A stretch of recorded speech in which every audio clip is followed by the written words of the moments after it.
name, please feel free to cheer as loud as you can for the next list. Representing House Magnolia, from Team Orangutans, Brianna Salinas. House Magnolia, representing the unit, Brandon Rupp. And our final person representing House Magnolia from Las Internacionales, Naomi Casas.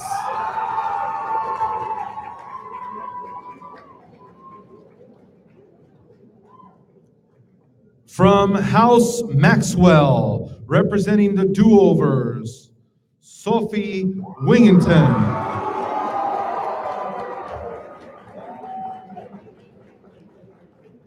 From Team the 17s, House Maxwell, Lina Ortiz.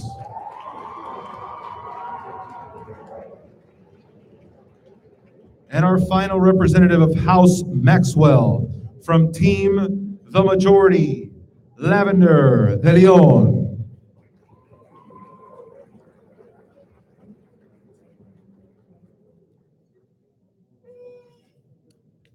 And now welcoming our finalists. First, in the event of cross-examination, our first pair of finalists from RGV, Matthew Worthington and Andrew Twell.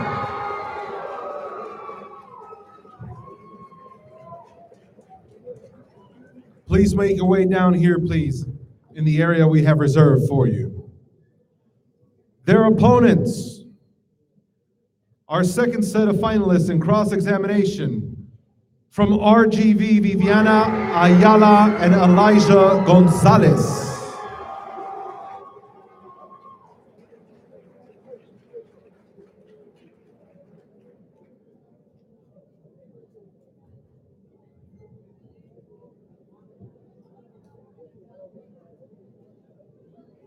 Our finalists in the event of oratory. Our first finalist in the event of oratory, from Houston, Javier Rodriguez.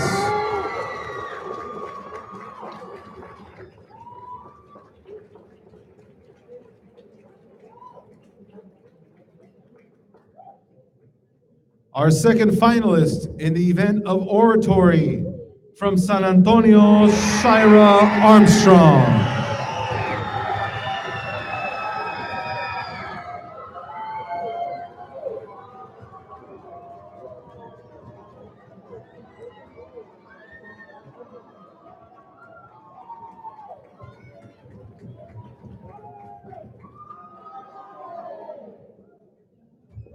Our finalists in the event of extemporaneous speaking.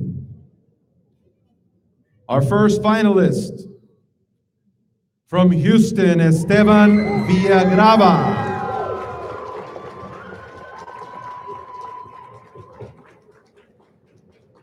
Our second finalist in extemp, from El Paso, Renato Martinez.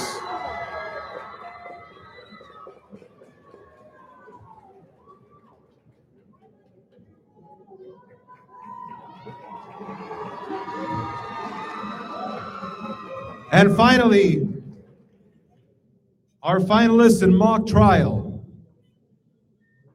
Our first pair of finalists in mock trial, from San Antonio, Cassie Brewer and Emily Regner.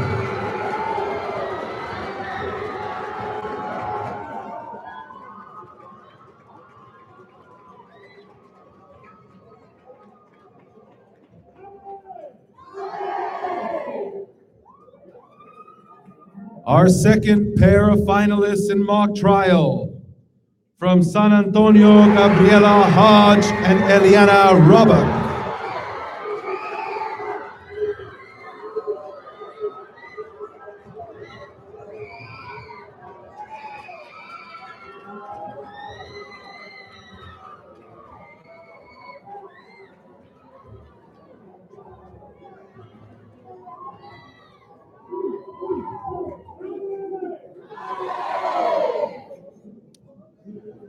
Introducing now our panel of judges for the finals. Our first judge, born and raised in McAllen, Texas, participated in the 2011 Texas Great Debate, All-State Attorney, 2012 Colorado LDZ, 2013 Texas CWS, has staffed the National LDZ in Las Americas as Secretary of State, was mock trial director for the Rio Grande Valley, has attended the Great Debate in various capacities as JFL, Director of Judges, Tournament Director, Head Coach, has a Bachelor of Arts in Philosophy from the University of Texas, and will be attending Harvard Law. Ladies and gentlemen, our first finals judge, Sandy de la Tejera. Our second finals judge, from Brownsville, Texas, participated in the 2011 Great Debate as an all-star member, 2012 National LDZ, has staffed every Great Debate since 2011 in the capacities of JFL, Head Coach, Assistant Project Administrator, Bracket Coordinator, Director of Judges, Assistant Tournament Director. Most recently, he was a 2018 Texas Great Debate and 2018 Star Great Debate Tournament Director. Has his Bachelor of Arts also in Philosophy from the Southern Methodist University, and will be attending SMU Law. Ladies and gentlemen, Daniel Gonzalez.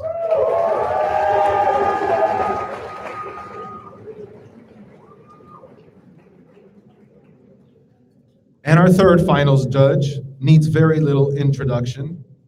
She's been involved with NHI since she was born. She has a BA in Latin American Studies from Vassar College, MBA from El Tecnológico de Estudios Superiores Monterrey and the University of Texas at Austin, a native of Austin, Texas, Executive Vice President of the National Hispanic Institute, Nicole Nieto.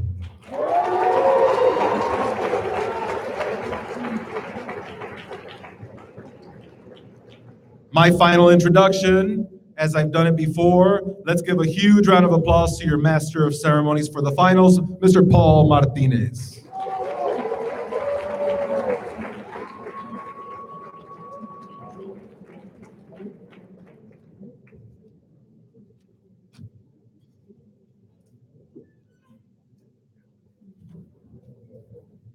Are y'all ready?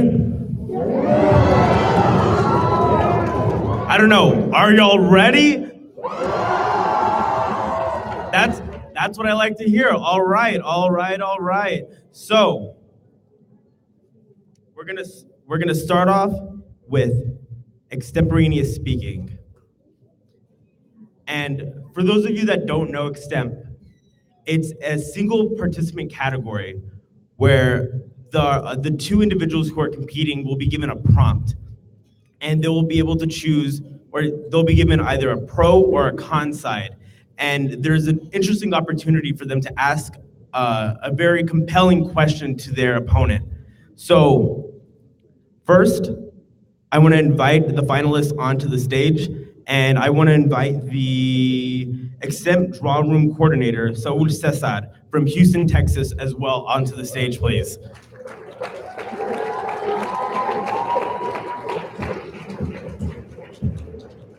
Can I get the Extemp finalists on the stage, please? Thank you, sorry, very bright lights.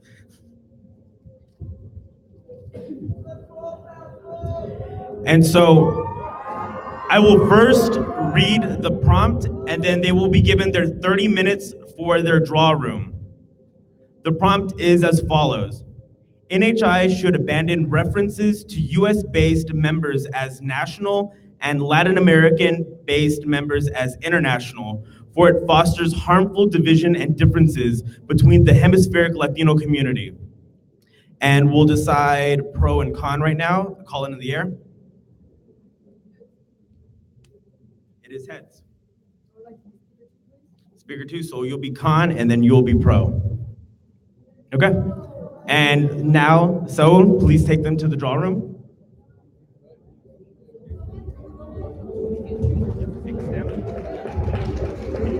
Got it.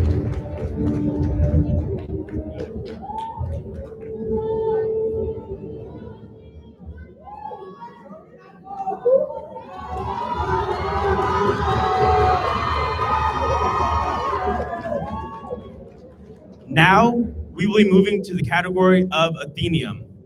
And for those of you that were not a part of the Athenium, these individuals did not break the Sweet 16, but they had a very important opportunity to earn points for their region and really discuss their vision and their determination for the Latino community. So, I will first read the topic that they will be discussing, and then I invite Andrew Perez, our draw room director, to come onto stage and take the Athenium participants as soon as I read the topic. Finals, legacy. Leaders work hard to build, create, and further their communities.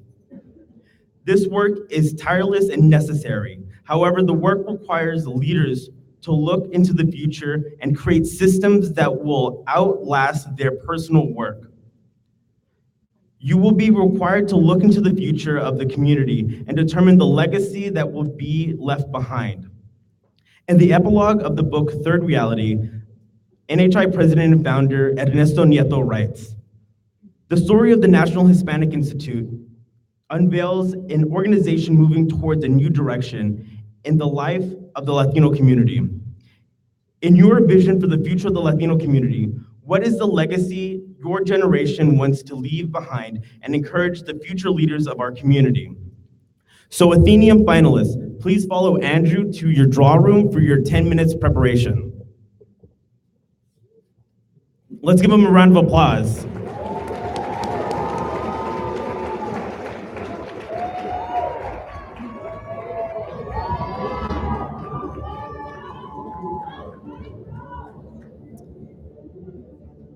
So now that we have those two categories in their draw rooms, we'll move on to cross-examination. The cross-examination topic for this year is as follows. Resolve. The use of dominant mainstream social labels of Latinos undermines the promotion of a community investor mindset. I'm going to ask that the two cross-examination teams please come to the stage.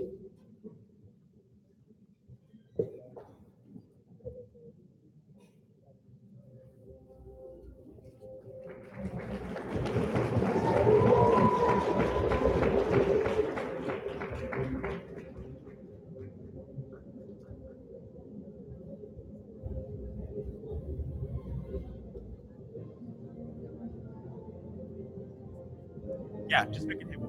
And then.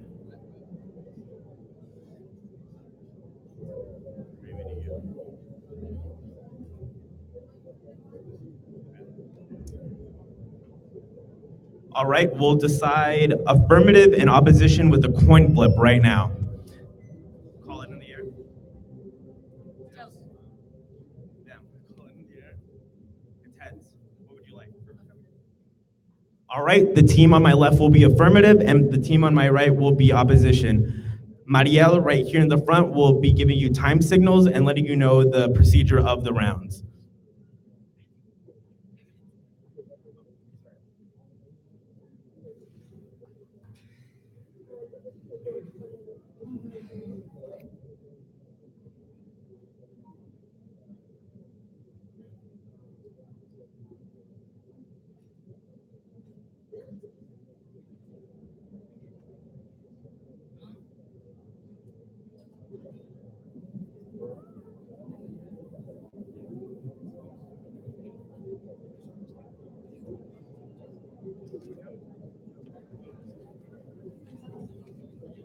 Now we will be collecting your names for the judges. Leader of the affirmative, your name and last name.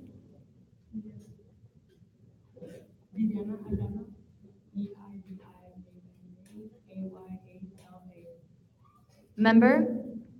Elijah Gonzalez, Elijah Gonzalez Mazier. Leader of the opposition. Matthew Worthington, Matthew, then Worthington. Member of the opposition. Andrew Tawil, it's Tawil.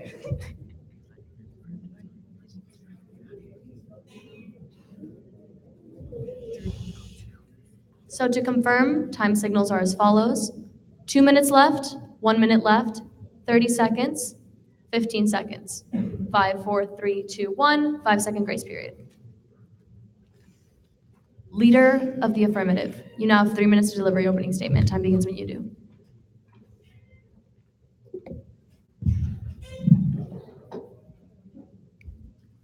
Judge, once your mindset changes, everything on the outside changes along with it. With these social labels manipulating community investors, it leads to changing the influence key decision to or not to invest. As the affirmative, I strongly agree with the topic, which states the use of dominant mainstream social labels of Latinos undermines the promotion of a community investor mindset, which leads me to my value being a prosperous outlook as in the way American community investors look at the Latino community, which will only be achieved by my value criterion, which is highlighting my community assets. My first contention states, currently, there's a brain drain in the US in which Latinos leave not only their homes, but their cultures behind and completely Americanize themselves, so much to the point that after years they move away. Half of these fourth generation Latinos don't even identify, half of these fourth generation Hispanics don't even identify as Latino. As our founder of NHI, Ernesto Nieto, once said, Latino youth who see themselves as having no other option but to dissociate themselves by leaving. Judge, approximately 88% of Latinos don't return home after finishing their degrees. That's 88% of educated scholars not coming back to tutor and further educate Latino youth, a physical investment lost. Which leads me to the statistic that states the top 7 least educated cities in America are heavily Latino populated. And judge, with our own people not wanting to come back and associate themselves with the community because of these negative social labels, we can't expect them to invest. My second contention states, the use of the social label corrupt makes American investors view all Latinos in America as corrupt. Unfortunately, Judge, the government in Latin American countries is imperfect and has some corruption to a certain extent. But Judge, as the topic states, the use of the dominant mainstream social labels undermines the promotion of the community investor mindset. It does not state whether the labels misinterpreted true or false. And either way, corrupt is a spectrum, so you can't quantify the level of corruptness. There's no measurement. Therefore, the fact that the Latin American governments has corruption promotes the use of the label corrupt amongst these community investors at a rate so high, it is sure to undermine the mindset, especially when the definition of corrupt is the willingness to act dishonestly in return for personal gain. So Judge, as an investor's sole purpose is to invest in something, to receive something in return, there's no trust in here that he's gonna receive this return. And how can we have my value, a prosperous outlook, with a label like corrupt being put upon us? My third contention states, economically, community investors aren't going to want to present businesses and job opportunities when they hear a label like criminal, which is an investment loss, Judge. And I know not all Latinos are criminals, but as community investors only look at statistics and facts, when they see the study done that shows 1 in 4 incarcerated people are Latino, they are sure to not waste their time and energy in investing.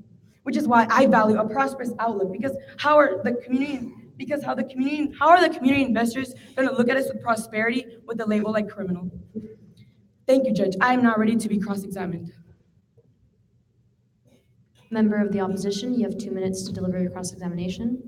Time begins when you do.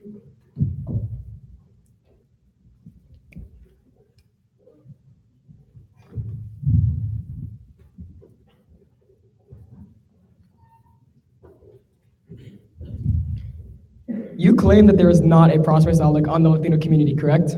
Yes. Okay, thank you. Are you aware that the institutions such as the National Hispanic Institute can provide this prosperous outlook on the Latino community? National Hispanic Institute is a small part, but we're Okay, talking thank you. about Are you aware that the worldwide National Latinos Hispanic all over the Institute is world. actually worldwide? They come from worldwide. Okay, but thank they you. And are you aware that you worldwide. claim that prosperous outlook on your value is prosperous outlook for Americans and not the entire world? American community investors Okay, need to thank look you. at So then when you say they that can with community a investors would label like invest criminal because of this? alternatives. Can you restate? So when you say community investors would invest because of this? No, it drives And them when you away. say that they would already highlight the community assets? Of course not. Okay, thank you. Are you aware that 80% of Latinos that achieve PhDs return back to their community? 80% of a small Okay, thank you. percentage And that do are achieve you aware that they those. educate the Latino youth? They don't, which is a Okay, physical thank you. Are you investment aware that loss. the 20% that do not return expand the Latino community? They don't. They Making it a brain Americanize themselves expansion? to the point where half of these fourth generation Okay, Latinos thank don't you. even Are you aware that only identify. 5 million Latinos do not identify as Latino? Half of these fourth generation Okay, thank you. And Latinos are don't you aware identify. that this is a great mindset for the community investors This is a what? and a good mindset for the community investors? It's not. It's And undermines when the you said that it mindset. would help them and make them want to invest? No, it undermines the thank you. mindset. Are you aware that some politicians such as Marco Rubio, Ted Cruz, Hilda Solis, and Susana Martinez are helping the Latino community in America? 5 politicians out of millions. Okay, thank you. Can you name 5 that are hurting the Latino community? Okay, thank you. Would you say that community investors want to invest for social reasons as well as economic reasons? They look at the statistics. Okay, facts, then and wouldn't see what you say that important they see people are potential in the Latino community for both of those reasons? No, Okay, thank you. So when you said that they would invest in the Latino community? they would not, because these social Okay, thank you. labels You like stated criminal that 1 in undermine the 4 mindset. criminals are Latino, correct? Yes. You're aware that this is a fact and not a social label, correct? The fact that it's a fact Okay, promotes thank the you. So use when of you the say social that the label. community investors see this as a fact and not a social label? It promotes the use. So then when you though. say this is not a dominant mainstream social label, It promotes not the use, topic? making it a dominant mainstream social label among these community Okay, thank you. But investors. when you say because of this, they also see social gain in this investment? No. Okay, thank you. So then when you say they would invest? No. Okay, thank you. No further questions. Thank you.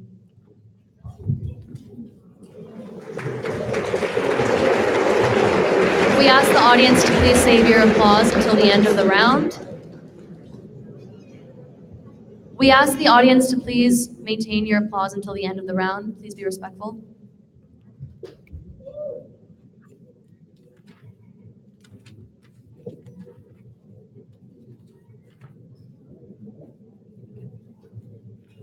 There's now a 2-minute prep time.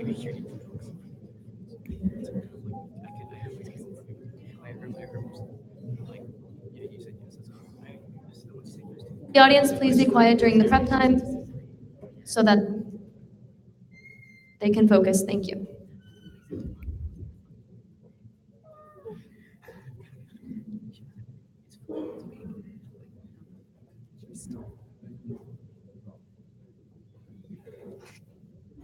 Further prep time needed. Leader of the opposition, you have 2 minutes to deliver, 3 minutes to deliver your opening statement. Time begins when you do.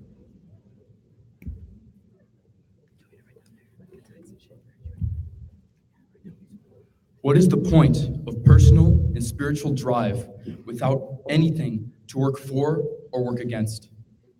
The lower and more clear need for enlightenment or growth a Latino community displays, the higher chance an investor will drum up profit or positive public view for an investment in this Latino community. Judge, the affirmative's value is prosperous outlook. And my member proved that the NHI already provides this outlook, and the leader agreed. And the NHI will continue to provide this outlook that is already being achieved. Their criterion was highlighting community assets for the Latino community. Now, investors enhance assets.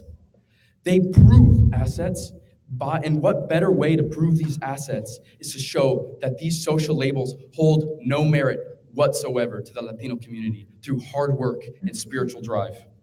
Their first contention was that there was a brain drain occurring in the US.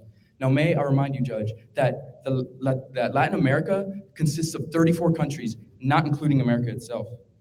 And only a small percentage struggle with identity, of 5 million out of 1 billion, 42 million Latinos worldwide. And there is a brain expansion taking place. Latinos aren't denying their community, they're expanding it, proving that the Latino community knows no borders. Which leads me to their second contention, that the use of social label corruption makes people think that all Latino leaders in the US are corrupt. This is referring to US leaders. And the US leaders, there are 5 strong examples. Marco Rubio, Ted Cruz, Hilda Solis. There's 3 examples. Now, struggling communities will never, ever be perfect. Corruption do not define these communities. Corruption defines the leaders that these communities are refusing to indulge. Which leads me to the third and final contention, that community investors will never provide jobs or business after hearing the social label criminal. Criminal is a word, a statistic, referring to anyone and everyone that commits a crime. And suppose this was a social label. Community investors do not only look at statistics. Half of it is, as I mentioned, positive public view. What better way to generate positive public view than showing these communities rise up from the rubble with just totally no acknowledgement to these social labels? Now, they use a 1 in 4 statistic referring to how many Latinos are criminals. Now, again, not a social label, a statistic. And this further proves our point. A small percentage of criminals are Latinos. Not that other 3/4. Now, Judge, I'll leave you on this thought. Every story, every triumph of spirit consists of a hill to climb and a reason to climb it. Social labels provide a reason for these Latinos, and community investors, the hill. Thank you. I'm ready to be cross-examined. Member of the affirmative, you have 2 minutes to deliver your cross-examination. Time begins when you do.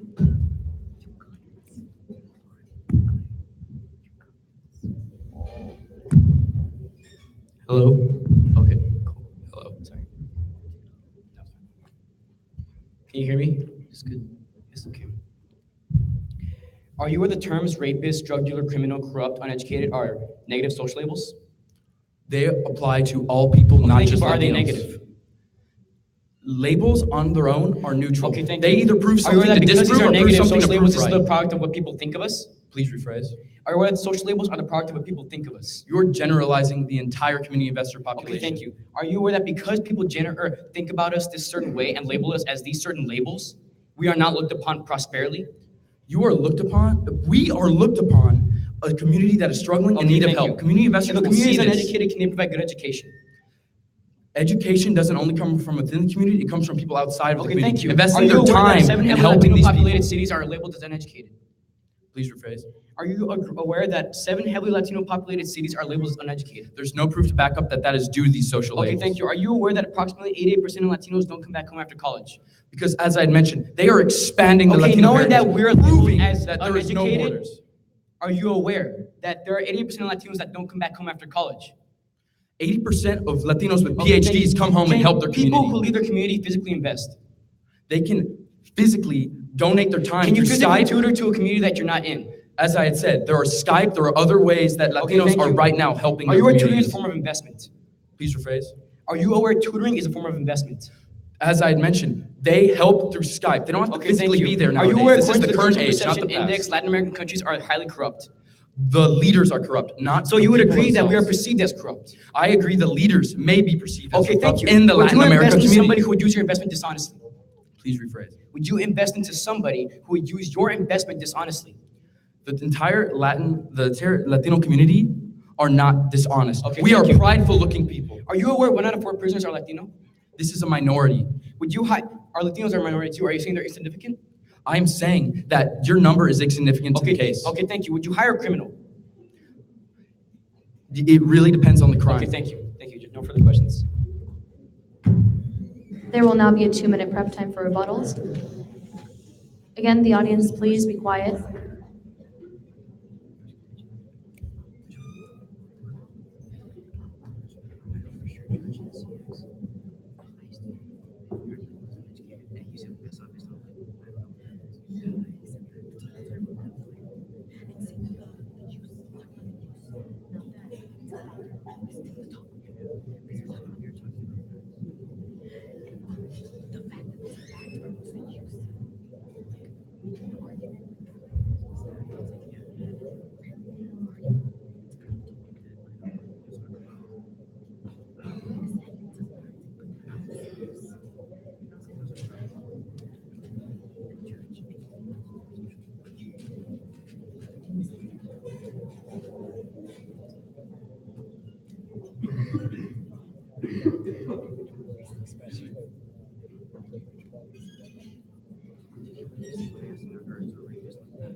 Can the audience please quiet down for the duration of the round? Thank you.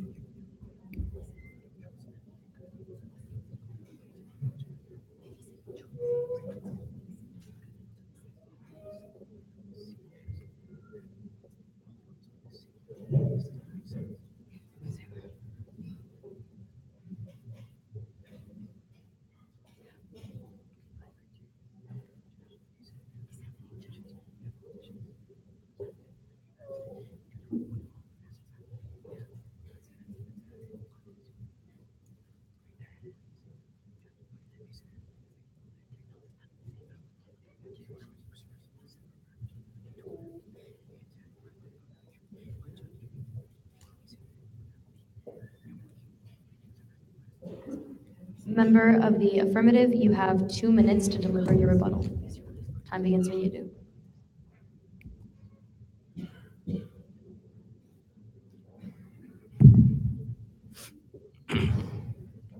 Judge, it's all about perspective. And the way people look at us, sadly, is how we are defined.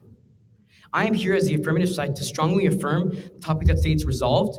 The use of dominant mainstream social labels of Latinos undermines the promotion of a community investor mindset. With our value being a prosperous outlook, Judge, the opposition side during the cross-examination stated that all social labels are the same and that the terms that I gave, which are uneducated, corrupt, rapist, drug dealer, murderer, are neutral. But Judge, we need to think logically, these are not neutral labels. These are harmful, hurtful labels to the Latino community because we are not all rapists, we are not all drug dealers, but this is what we are viewed as. And if we are viewed as this, how are we looked upon with prosperity?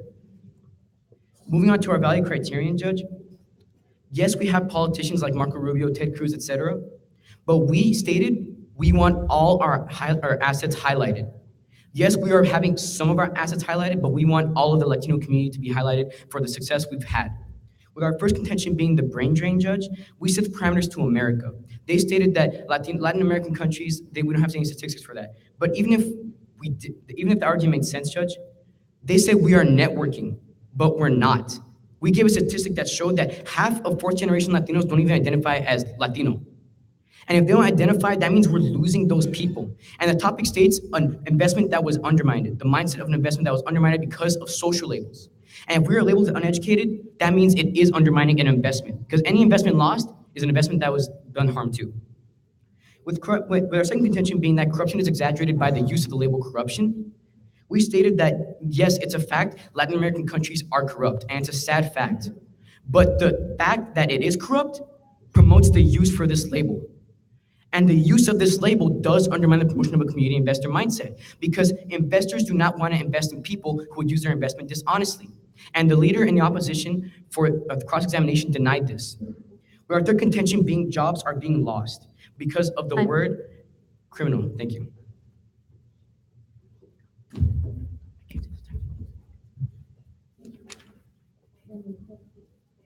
1 minute prep time.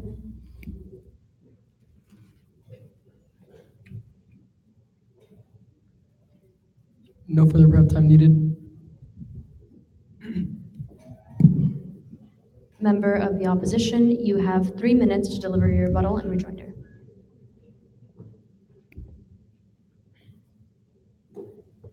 Judge, look around. What do you see? Proud Latinos, a part of the amazing, striving Latino community and participants in the National Hispanic Institute. Judge, the affirmative valued positive outlook. But Judge, we have already achieved positive outlook on the Latino community through institutions such as the National Hispanic Institution. And Judge, because of this, we will continue to have a positive outlook or prosperous outlook on the Latino community. Judge, as the opposition, we are here to oppose the resolution that states that the use of dominant mainstream social labels of Latinos undermines the promotion of a community investor mindset. Judge, again, the value of the affirmative was prosperous outlook. And their value criterion, which is totally unnecessary because their value has already been achieved, is highlighting community assets. Judge, their first contention is that a brain drain is currently occurring in the United States, which hinders the community investor mindset. Well, Judge, as I stated in the cross-examination, roughly 80% of Latinos that achieve a PhD return back to their community to further educate the Latino youth and teach them about Latino culture and why they should continue to be a Latino. And the community investors see this, and they see potential in investing in the Latinos, and so they do invest in the Latino community. Judge, the 20% that do not return to further educate the Latino youth, they are expanding the Latino community all around the world and further educating the world about Latino culture. And this provides community investors for the Latino community. And Judge, only 5 million Latinos do not identify as Latinos. And there are 1,042,000,000 Latinos in Latin America and America alone. And Judge, when community investors see this number, they see potential for investment, and so they invest.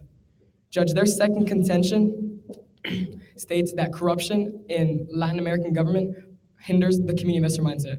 Well, Judge, as I stated in the cross-examination, some politicians in America, such as Hilda Solis, Susana Martinez, Ted Cruz, and Marco Rubio, are helping Latinos and putting a good community investor mindset for them. And Judge, in the cross-examination, the affirmative leader couldn't even name one leader from America that is labeling Latinos as corrupt. And this is why their second contention falls. Their third contention stated that the social label criminal hinders the community investor mindset. Well, Judge, they stated that 1 in 4 Latinos is a criminal. And Judge, this is a statistic. Community investors see this statistic, not the social label. This is not a social label. And when they see this, They see potential for investment because they would like to invest for social reasons, and they still invest in the Latino community, and this is why their third contention falls. The founder of National Hispanic Institute, Ernesto Nieto, once said, "They were up by the crack of dawn, and they work like sharply honed clocks." Judge, Ernesto is talking about the Latino community and how we are amazing and hard workers and good people. And Judge, when the community investors see this, they invest in us. And when they see the prospects outlook that has been occurring in the Latino community and that will continue to occur in the Latino community, they invest in the Latino community. Thank you, Judge. Member of the affirmative, you have a minute to deliver your rejoinder. Judges, we all want the same thing, for the Latino community to thrive. But the sad truth is we can't thrive with these social labels, Judge. We value a prosperous outlook because we want community investors to look upon us with prosperity, not negativity. The social labels, rapist, drug dealer, murderer, criminal, uneducated, corrupt, these aren't positive.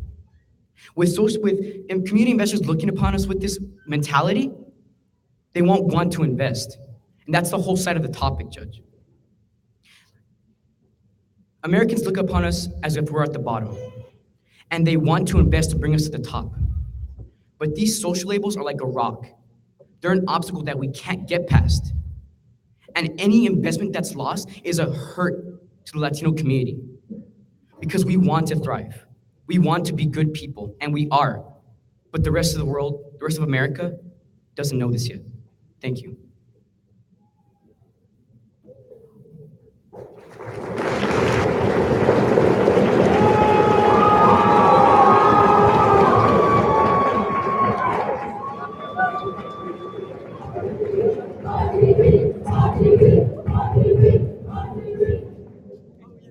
This concludes the cross-examination round.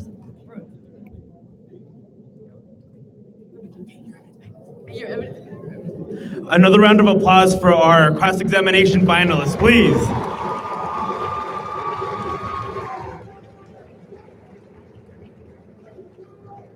And now we move to the category of oratory.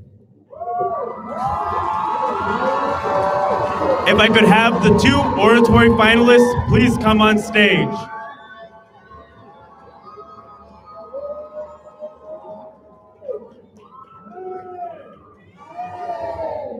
I will now read the prompt for oratory. As an imaginative thinker, make a compelling argument for the creation of a new social label that is asset-based, unifies, inspires, and motivates one to promote its use. Present an oral argument that will be recorded and shared online with the internet with the intent of going viral. The argument should persuade others to adopt the new social label as something vital to the advancement of the Latino community.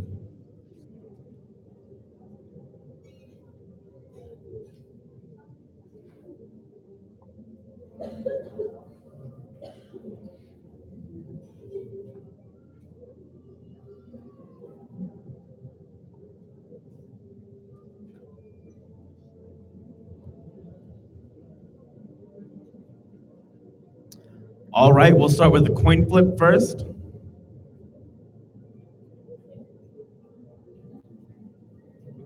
Call it in the air when I flip it, okay? It is tails. What would you like? I'd like to be speaker two. All right, on my right will be speaker one, and on my left will be speaker two. Let's give them another round of applause for our oratory finalists.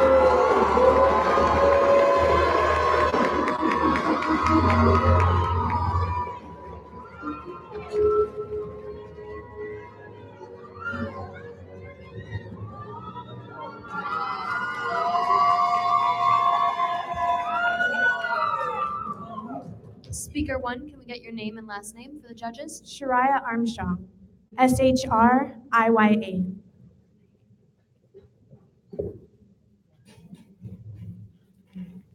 Speaker one, you have 4 to 5 minutes to deliver your speech. Time begins when you do. Shariah Amaris Armstrong, un nombre no dado, pero escogido. Cuando yo nací, yo era Cheyenne Marie Collier, pero a la edad de 7, cuando fui adoptada, Junto con mis padres, yo escogí a mi nuevo nombre para representar a mi nueva vida. Antes que me adoptaron, mis padres decidieron que me quería dar un nombre que tenía un significado, que tenía un sentimiento más profundo. Así que, después de hablar con ellos y pensar en lo que queríamos representar con mi nombre, nosotros juntos decidimos en Shariah Amaris. Nosotros escogimos este nombre porque no solo tenía un significado cuando mis padres me llamaron, pero ellos estaban hablando sobre el significado de mi vida. Para la mayoría de la gente, un nombre es solamente un nombre, pero para mí, un nombre es lo que me da vida. Names, as you can see, have an incredibly significant facet of my life. Names are, of course, important in personal situations as they can serve as indicators of one's identity and personality. However, on a larger community scale, names in the form of social labels can have just as big an impact. In the present, it is my firm belief that labels should not be given, but rather shaped by the individuals that they will represent. Not chosen for us, but rather created by us. The word I choose and create today is valahora, a combination of the words valentia, meaning bravery and courage, and ahora, meaning now, so that our community can learn to embrace the feeling of bravery now.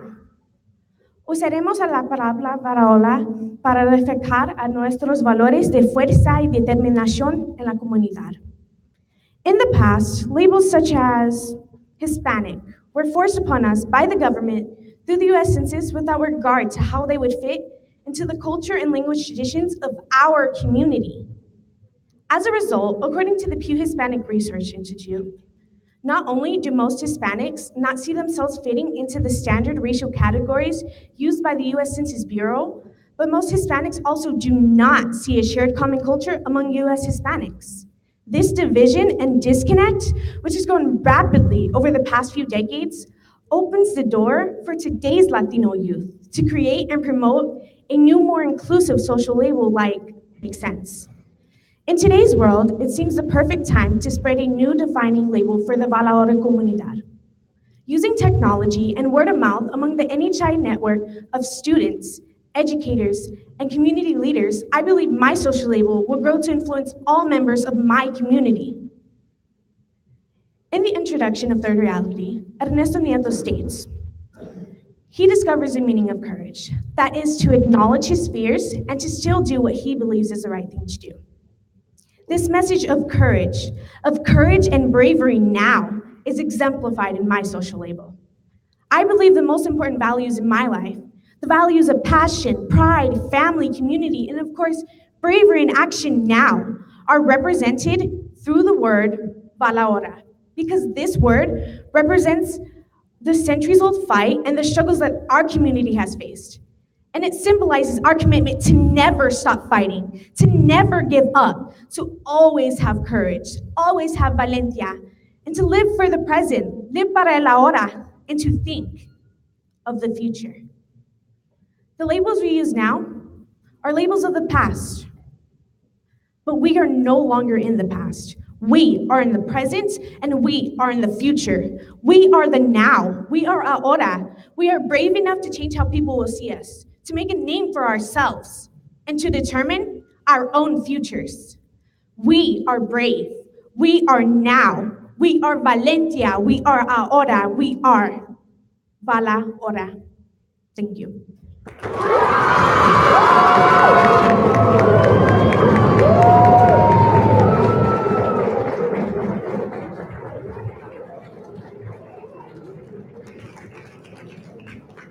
Again, we ask that you save your applause until the end of the round. Speaker 2, you have 45 minutes to deliver your speech. Oh, can we get your name and last name first, please? Javier Rodriguez. You have 45 minutes to deliver your speech. Time begins when you do. La historia de mi abuelo, José Arturo Rodríguez, enseña que con el amor profundo que una persona tiene para su familia, los obstáculos suelen ser sobrepasados. Mi abuelito tomó la decisión de cruzar el Río Grande para poder sostener a su familia económicamente. El cambio drástico de un pueblo poco conocido a la cuarta ciudad más grande de un país ajeno, es evidencia que el amor es muy presente en nuestra comunidad. Cuando mi abuelito llegó a este país, hubo una sesión de 3 meses sin poder comunicarse con su familia para informarles que ha llegado de manera segura. Recién llegado, mi abuelito tuvo que ayunar para poder mandar remesas a su familia. Según una estadística de CNN Money, 26.1 billones de dólares son mandados de los Estados Unidos a México solamente en forma de remesas. Buenas tardes, juez. Mi nombre es Javier Rodríguez y estoy aquí para presentar Sacriftolt, una nueva etiqueta para la comunidad hispana. Sacriftolt es la combinación de la palabra española sacrificio y la palabra náhuatl tlazotla, que significa amor. El sacrificio vinculado por el amor de los latinos de hoy muestra nuestras características de amor dentro de nuestra comunidad. Los latinos están dispuestos a sacrificarse, a trabajar largas y agotadoras horas para asegurarse que ellos puedan lograr el famoso sueño americano y asegurarse que sus hijos tengan un futuro exitoso. La combinación del sacrificio y el amor implementado en eso muestra la verdadera determinación y naturaleza trabajadora de los latinos.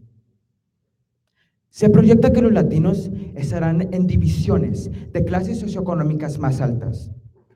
Cabe señalar que los puestos de trabajo para aquellos que son bilingües pagan salarios más altos.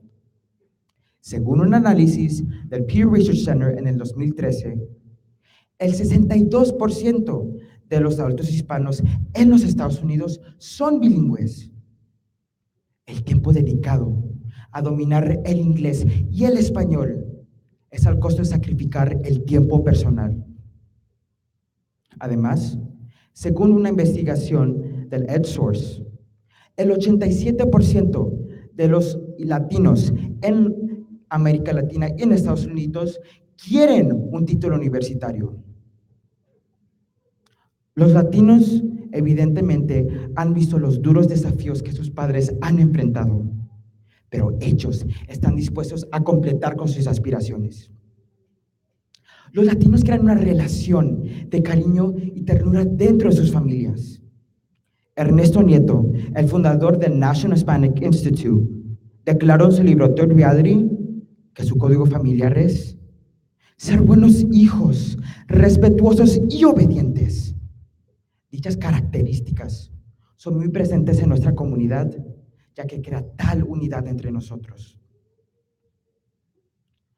Al implementar mi palabra, los latinos serían vistos como las personas decentes, educadas y valiosas que somos. Mi palabra serviría no como un obstáculo, sino como algo que encendería la motivación para completar nuestras metas. Sacriftolt haría que todos los latinos se sientan orgullosos de sí mismos. En general, Sacriftolt es el futuro. Mi palabra no solo consta de 2 poderosos términos que definen la comunidad latina, sino que también muestra nuestros antecedentes hispánicos e indígenas. Mi palabra debería de ser usada en las redes sociales usando el hashtag Juntos Sacriftolt, en nuestros géneros musicales y empezando en nuestras fuentes de noticias españoles como Univisión y Telemundo. Depende de esta y de las futuras generaciones cambiar el destino de los latinos en los Estados Unidos y en América Latina. Jueces, les pido que voten a favor de Sacriftolt para enseñar que todos los latinos están dispuestos a ser líderes, a completar nuestras aspiraciones, a ser unificados y motivados para ser Sacriftolt. Gracias.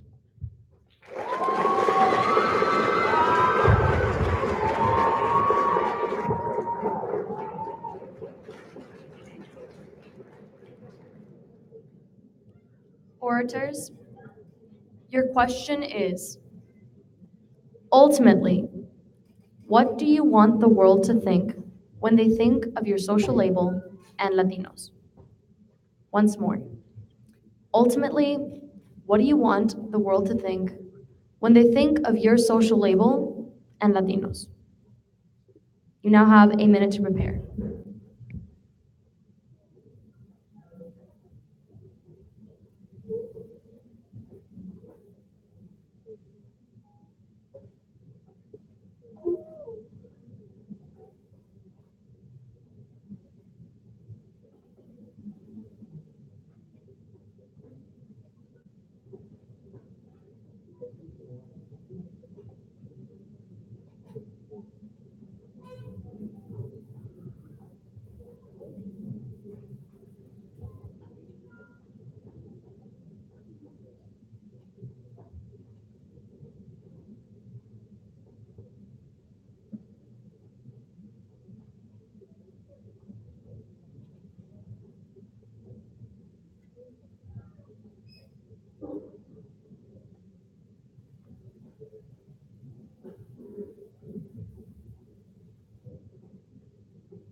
Speaker 1, you now have 2 minutes to deliver your answer.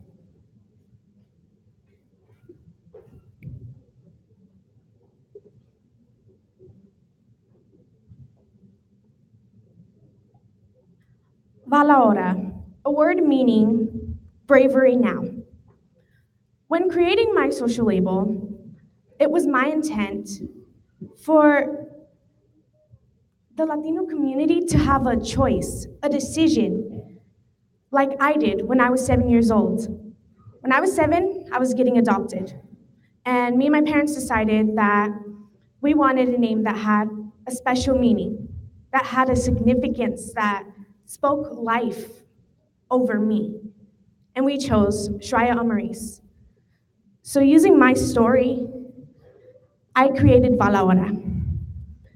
When people think of Valahora, they're gonna think of the Latino community as able to make decisions for themselves, not that we aren't right now. But we're not allowing the labels of the past to bring us down. And with being a proud member of the Latino community, creating a label will inspire future generations. In my opponent's speech, he states some of the values that are included in his social label, but he does not state the value of bravery, which we have encompassed throughout the history of the Latino community. Thank you.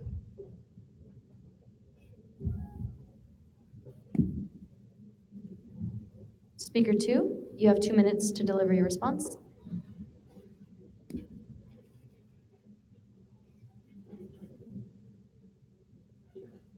Whenever we hear the word sacrifictol, I want people to know our history, the sacrifices that we have done together as a community. Yes, we have struggled, and yes, we have had false, incorrect, deficit-based labels implemented upon us. But in our history, we have many hardworking people. Latinos are determined, ambitious, and we're willing to sacrifice anything to overcome those obstacles. We are willing to work long and tiring hours as a community, as I stated in my speech. And we're willing to stay up late at night to ensure our future success, because our hardworking community works for our success. And also the loving nature of Latinos. We have strong families that are united. My opponent's word, Valahora, does not show what we are in the future and in our past. Because our past is what built the foundation of the great asset-based values that define the Latino community today. And with that sense of unity and motivation that will be created by my word, sacrifictol, Latinos will build upon their assets and create better community equity building. With that, we will inspire more future leaders. We will create a strong foundation of leaders, Hispanic leaders today, and make future generations more Latino representation that show our indigenous and Hispanic background, our large diversity. And this going viral in social media, Judge, we will enforce and greater see the true good asset-based mentality of what is the Latino Sacristol community. Because we are hardworking, we are determined, we are all united, we are all proudly Sacristol. Thank you.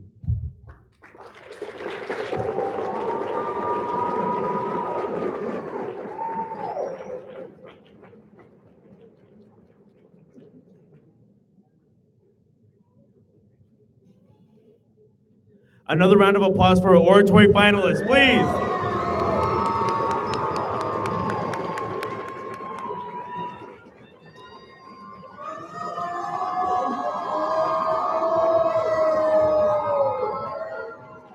And now we move to Athenium.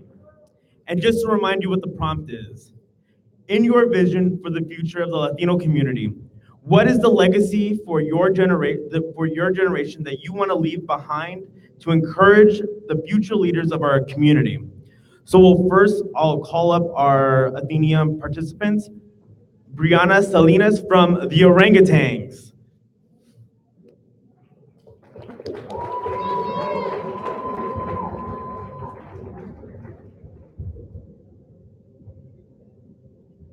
So just to confirm time signals. Time signals are as follows: 1 minute left, 30 seconds left, 15 seconds. You have 2 minutes to deliver your speech. Time begins when you do. Hello, my name is Brianna Salinas, and I believe that leaving a legacy as a leader is crucial in today's world. Can someone in this room name a leader that left absolutely no legacy? No, exactly. If a leader does not leave a legacy, there is no way we would remember who they were and what group, community, and even country they led to make this world a better place. In my eyes, that is one of the best things that a leader can do for his or herself and for the future leaders of this world. What I believe he can do is leave a legacy that never dies. I think I speak for all of the NHI participants, and in fact, all of our generation, when I say that the legacy that we want to leave for future leaders of our community is that we change the world for the better. We, as the youth of our community, can already say that we are changing the world. Imagine what we will do in the future and what legacy we will leave behind for these future leaders. The future leaders will see and hear our legacy and think, well, if they can do it, so can I. And again, we will have leaders that strive to change the world. Peter Straupel once said, legacy is not leaving something for people. It is leaving something in people. By leaving this legacy for future leaders, we will lead a chain reaction of people with empowering minds, striving for greatness. And in my opinion, there is nothing in this world greater than that. Thank you.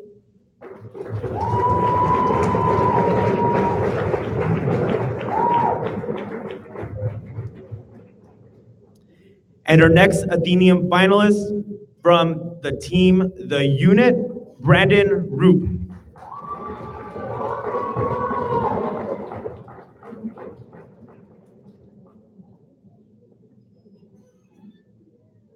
Just to confirm. Hi, my name is. Oh, sorry, just to confirm time signals. 1 minute left, 30 seconds, 15 seconds, 5, 4, 3, 2, 1. 5-second grace period. Time begins when you do. You have 2 minutes. Hi, my name is Brandon Roop, and I come from the team, the unit. And the future is composed of the most wondrous events that haven't yet happened. The prospect of what is contained in this future and how us as a community can grow is something that can be pondered for hours and hours on end. In my vision, I have a positive outlook on our future. Due to the legacy I know our generation will carry on to future leaders.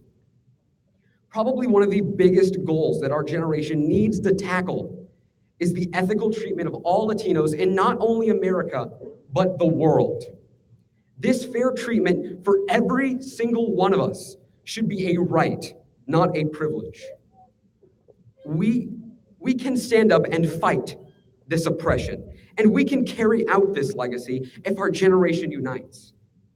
And we need to encourage these future leaders. Another important goal our generation should bring into the future is a transformation of the Latino community into the most welcoming, inclusive, and progressive community this world has ever seen. And thanks to the help of organizations such as NHI, we are getting one step closer each day to reaching this goal. There will be a time where, regardless of any discrimination that at one point might have affected us, each and every one of us, will be erased. Believe me, all of the NHI members, staff, students, and parents, and most of all, the Latino community will progress into the next generation strong, with fair treatment and open arms, due to the legacy that we need to leave behind. Thank you.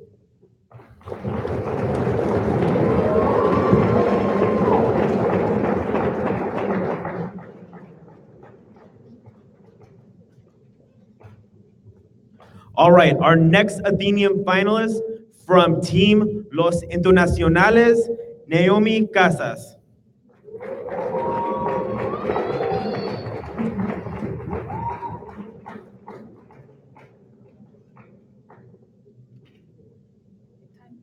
You have 2 minutes to deliver your speech. Time signals are 1 minute left, 30 seconds, 15 seconds, 5, 4, 3, 2, 1, 5-second grace period. Thank you. Hello, my name is Naomi Casas, and I am on Team Los Internacionales. Legacy, the effect you have on something or someone, usually lasting a significant amount of time. When I think of the future leaders of the Latino community, I think of us. I think of the people in this room right now. I think of the people who were in this room last year, and I think of the people who will be in this room for years to come. We are the future leaders of the Latino community. When it is our time to lead, we will encounter hardship and we will encounter struggle. However, if we work together as a community to create the leaders of tomorrow, the only effect left on our community will be positive. Like NHI is doing with us, we want to do with the leaders of tomorrow in order to avoid becoming the community that once was forgotten and faded away. To be able to do so, we must leave an encouraging legacy for the future leaders. We want to leave a legacy that encourages our future leaders to call for change when they see fit. We want our legacy to encourage them not only to make the change in our world today, but to be the change that they want to see in our world today. In order to leave such a legacy, we must do the same now. We need to be an example for the future leaders. We need to be kind, we need to be brave, we need to be positive, and we need to be outstanding. If we, the leaders of today, lead this path, the leaders of tomorrow, of the future, will follow. They will look back at us and base their values, their standards, and their expectations off of us. Imagine being the foundation, the structure of an entire future generation. I leave you with one question. What legacy do you want to leave?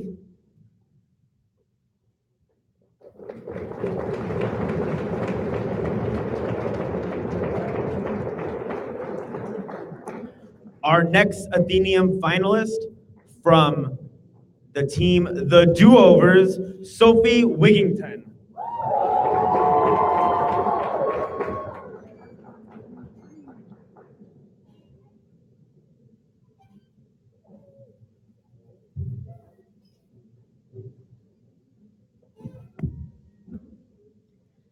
The legacy future generations deserve includes changing the way we deal with the social labels that have been inflicted upon the Latino community while continuing to preserve our rich culture. Many negative stereotypes surround our society, but we must keep our heads held high through all of the inevitable remarks that will occur. I hope that, as a community, we can overcome these labels, which have had a large impact on how we see ourselves. Another effective legacy we should leave behind is the introduction of the term Latinx. Although I do not think Latino and Latina should be completely removed, using Latinx for those who feel excluded would benefit us immensely. We are an incredibly inclusive, welcoming, and of course, accepting society. The legacy we leave will have an undeniable impact on our future generations in multiple ways. Learning to deflect these untrue labels that have been placed upon us can teach our descendants that they can be whoever they want to be, not what some people think they should. We need to show them that these labels do not define who we are. I do not think that we will ever be able to completely eradicate these harmful labels. However, we can learn to embrace who we really are and never accept or admit defeat to them. We are who we are. We are hardworking and determined, but most importantly, we are leaders. I want the future generations to feel completely accepted within the Spanish language, which is why I think Latinx could be that first step. As a community progresses, many aspects of its culture are sure to evolve. Oh, thank you.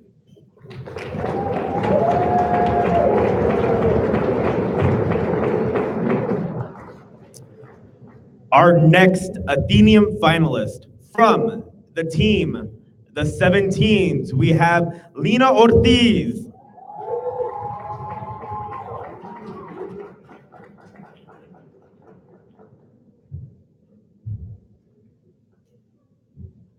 Time signals are as follows: 1 minute left, 30 seconds, 15, 5, 4, 3, 2, 1, 5-second grace period. You have 2 minutes to deliver your speech. Hi, my name is Lina Ortiz, and I come from the team, the 17s. In the future, I envision a world where every Latino is a leader, where every Latino feels powerful, where every Latino has confidence that radiates. What we are doing under NHI is working towards this, working towards a future where any label we have is given by us and for us. Positive labels that make us feel like the majority until we become the majority. Right here, right now, we are working towards becoming, or we already are, leaders. With all of us doing our part here and outside of these walls, we will leave behind the legacy of the firsts. When we leave here today, we will train more leaders to further push our cause until it crosses the finish line. It starts with us, the firsts. We are advocates for all Latinos. We are powerful. We are fighters, warriors, with words of passion as our weapons, and our love for the Latino community as our indestructible shields. The legacy we leave behind will inspire the future leaders to do more and carry our mission further. We will be remembered as the young students who started a revolution that lasted a lifetime. We are passionate about what we do and how we do it. We are the people of all strengths that came together in order to accomplish one thing: to make leaders in the Latino community. We are the firsts. Thank you.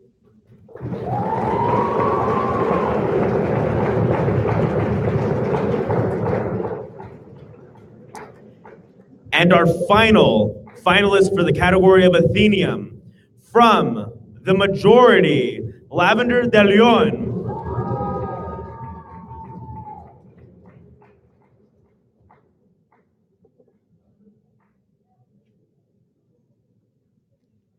Time signals will be 1 minute left, 30 seconds, 15 seconds, 5, 4, 3, 2, 1, 5-second grace period.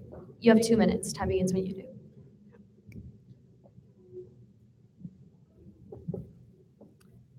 Hi, my name is Lavender de Leon. I'm from the majorities. Throughout the years, generations have changed and improved to make life better for us as a community. But we won't stop there. Wait, can I fix this?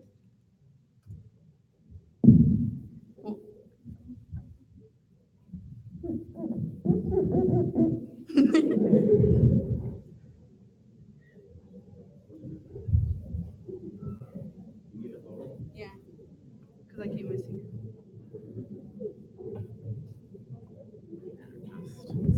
I was trying to fix it. Do I start over?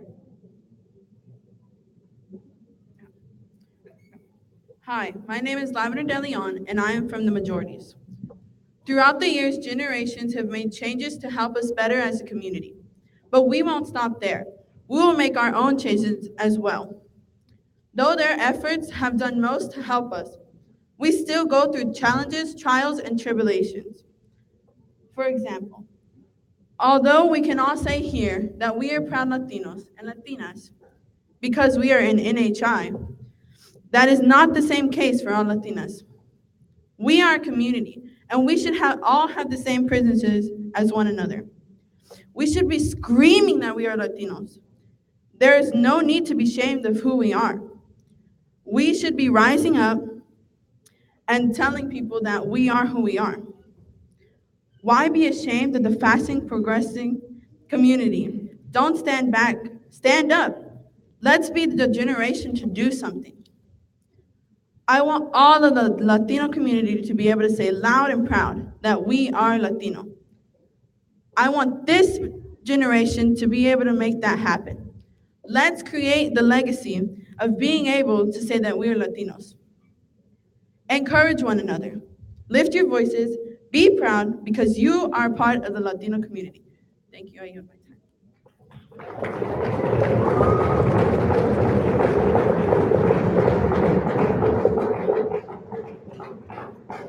One last round of applause for our Athenium finalists, please.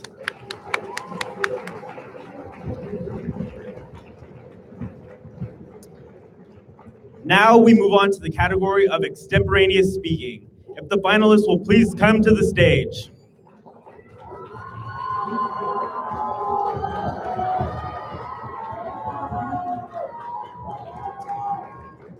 And a reminder for the audience what the prompt is.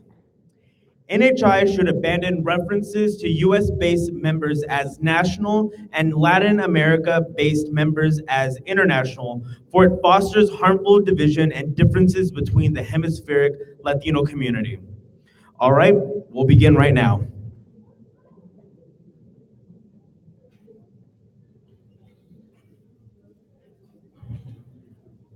Speaker 1, could you state your name? First and last name for the judges. I'm Esteban Villagrana. And to confirm time signals, it will be 4 minutes left, 3 minutes left, 2 minutes left, 1 minute left, 30 seconds, 15 seconds, 5, 4, 3, 2, 1. 5-second grace period. All right, you have 4 to 5 minutes to deliver your speech. Time begins when you do.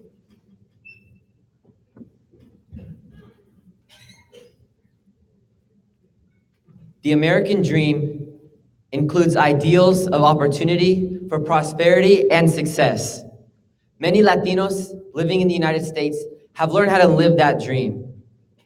According to a new American reality, 1 of 6 people living in the United States are Latinos that are trying to achieve that dream.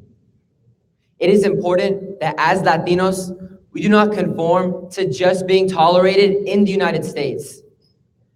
Good afternoon. My name is Esteban Omar Villagrana Ocasio, and this relates back to the prompt, To achieve this American dream or goals, our community has to unite and unify either under a label or a common thing that we all can relate to, and that can unify our community and make it tighter knit.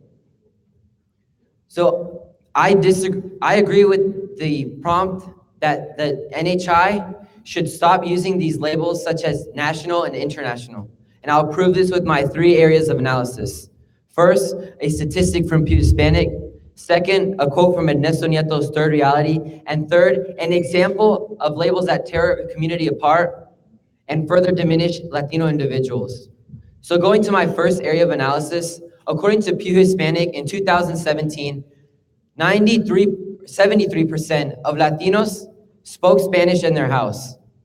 I use this statistic as an example of how the Latino community unifies under one language, which goes to show how, despite all these negative values that come to mind whenever someone speaks Spanish in the United States, they're still unified under that one common language. So labels like used by NHI stated in the prompt, such as international or national, these labels group people apart and make it seem as if we were 2 different things. We are all united under one label though, Latino, and that is who we are. Which brings me to my second area of analysis. According to Ernesto Nieto's book, Third Reality, in chapter 3, he states that the conference not only motivated the community, it provided us with the means to develop cultural pride and confidence. The conference reference in this quote is the conference La Raza Unida, a conference that took place in 1967. This conference, like NHI, was created to motivate the Latino youth, that they had a power of their voice, that whenever something went against their values or what they believed in, they could use it to stand up for themselves and their entire community. Which is why I am here speaking about how something that's supposed to help unify us, NHI, but this organization is secretly tearing us apart and labeling us into 2 different groups. Which brings me to my third area of analysis. The labels such as minority or Latinx go to further tear apart and attack individual Latinos. The label minority groups people into one group that just because they have a lesser number makes them feel as if they had a lesser power and effect in our society. But that is not the case. Because I know in the coming years that the Latino community will no longer be a minority, but a majority of the United States population. And they will have an impact. And the future generations will make sure to improve on our values and make those values known around the United States and around the rest of the world. And the second label, Latinx, tears the community apart from old and new generations, since the old generations want to continue preserving our authenticity. The fact that we were once Latino and we will always be Latino. But the new generations want to accept this new mainstream label that is supposed to relate to everyone. But Latino already does that. In conclusion, I have proven my side about how NHI should stop using labels such as national and international, as they tear our community apart. I have proven it with my 3 areas of analysis: my statistic, my quote from Ernesto Nieto, and an example of negative labels that attack individuals and our own community. The negative labels used in society today can't be denied since we do not have the proper representation. As an effect, the Latino community struggles with self-representation and self-reliance. In the future, we will create our own leaders that are persistent and courageous. They will stick with challenges when they arise and stand up for others. Thank you.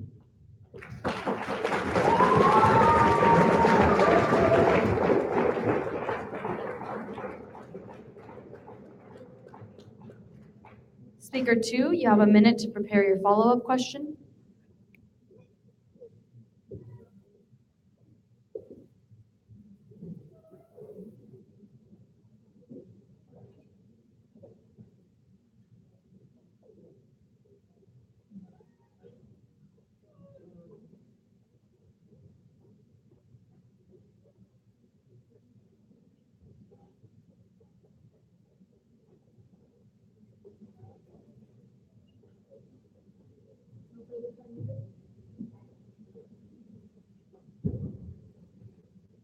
Have 1 minute to deliver your question. My opponent states during his speech that this reference to national-based members and international-based members would have has a detrimental impact to the Latino community as a whole. But how can one say this when NHI represents such a small percentage of the Latino community? Worldwide, there's more than 600 million Latinos. NHI influences a couple thousand people a year. So my question to my opponent is, how can you say that these labels are detrimental to the Latino community as a whole when NHI only influences 1,000 people or so a year? Thank you. Speaker 1, you have a minute to prepare your response.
Time.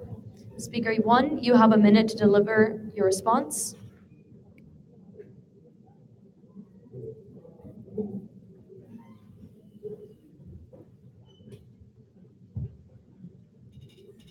To answer my opponent's question, even though the National Hispanic Institute influences a few number of Latinos, as he stated, these few number are the leaders of tomorrow, and they will represent, no matter worldwide or national in the United States, they will represent our community, and they will influence their ideas on the entire world. They will spread what they learned in the National Hispanic Institute. They will spread how we should implement the positive labels into our community. Or they will represent the Latinos worldwide, because we are here to represent each other. And we are here to represent ourselves as well, because we are all Latino. And as I stated in my speech, these labels given to us by NHI as national or international are tearing our community apart by splitting us into two groups and giving us different mindsets of how we view each other. Thank you.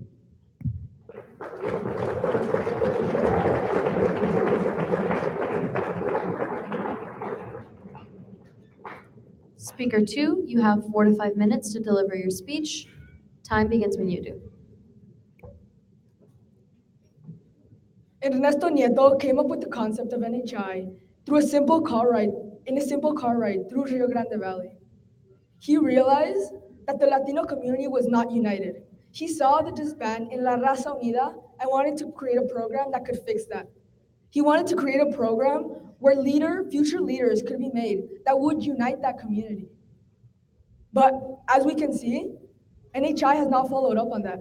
With references to US-based members as national and Latin American-based members as international, they are simply dividing the community. These labels go against the very principle that NHI was founded on. First of all, from a social standpoint, these leaders that are being created by NHI have a tremendous influence on the Latino community as a whole. These leaders have the power to change the very course of the social narrative of Latinos, and have the power to make the Latino community prosper.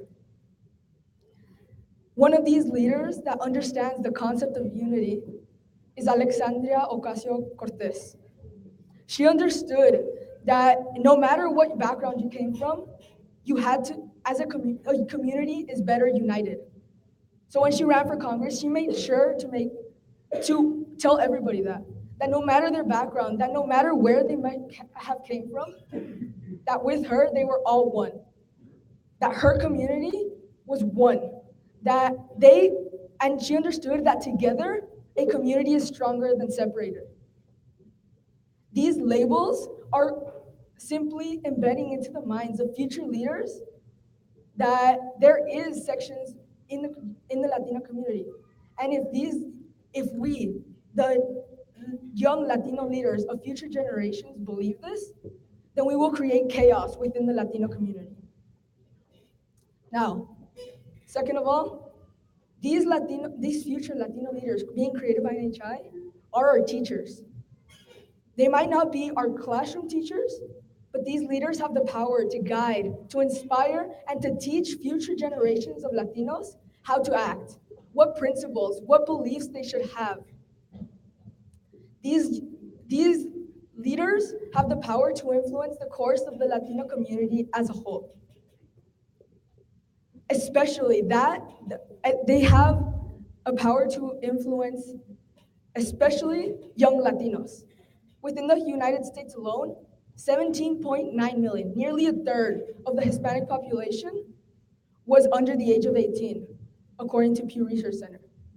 That is a huge pool for Latino leaders to affect, for Latino leaders to influence, for Latino leaders to teach how to give back to their community. Now, lastly, from a cultural standpoint, as I've said multiple times throughout my speech, Latino leaders have tremendous power within our community. And they have the power to change the very culture itself. They have the power to change the beliefs, the value systems within the Latino culture. And that is what they're doing. They are changing the mindset that all young Latinos have. And they are changing the way that Latinos think as a whole. They are able to make Latinos proud to be Latinos.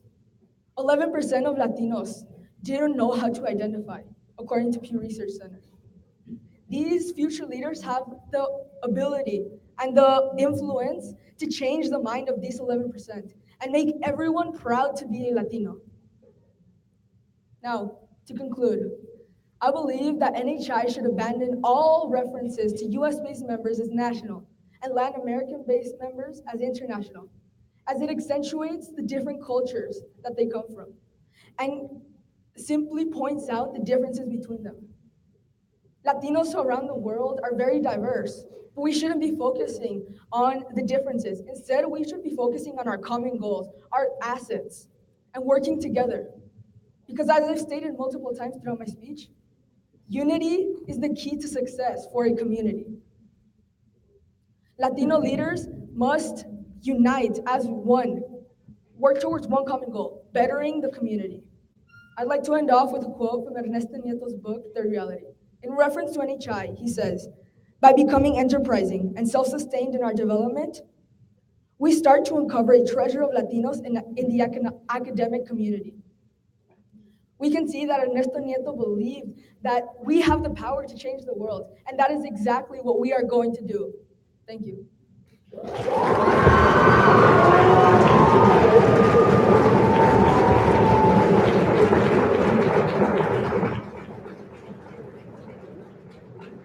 Speaker 1, you have a minute to prepare your follow-up question.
Speaker 1, you have a minute to deliver your question.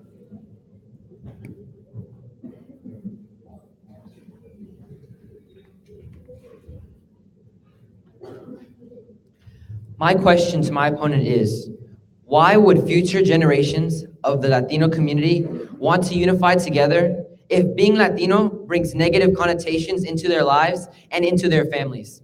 Thank you. Speaker 2, you have a minute to prepare your response.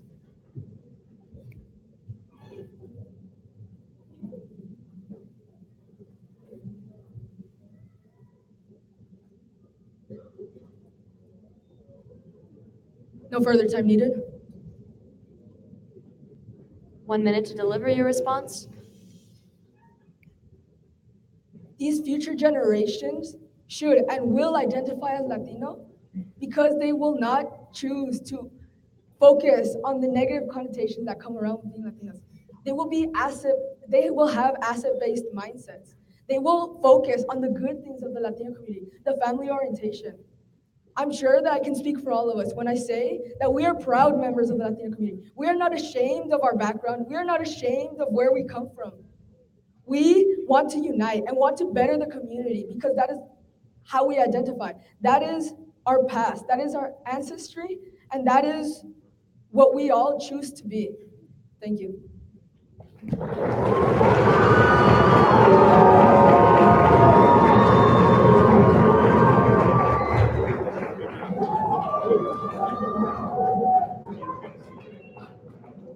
One more round of applause for our Extemporaneous Speaking finalists. Thank you. And now, I know we've all been waiting. We move on to mock trial. If the finalists will please join me on stage and while I read the prompt. The issue proper for trial.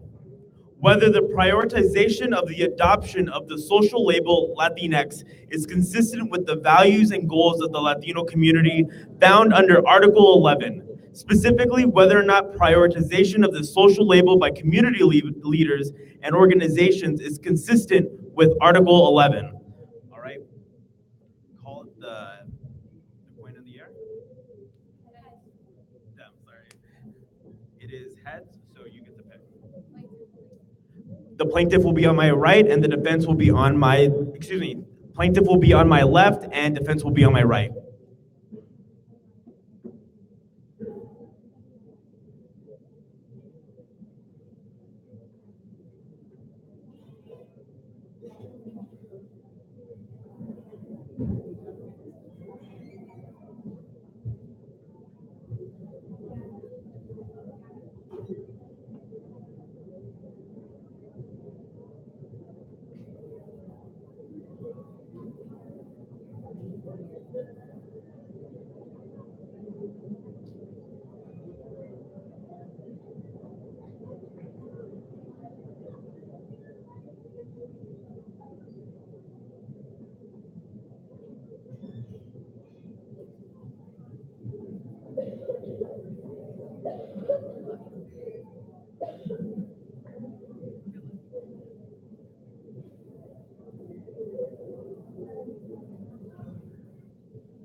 To confirm, time signals will be as follows.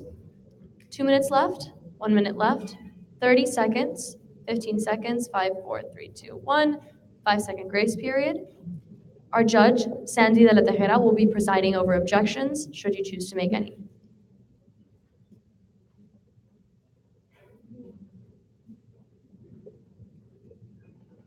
The plaintiff now has 2 minutes to deliver their opening statement.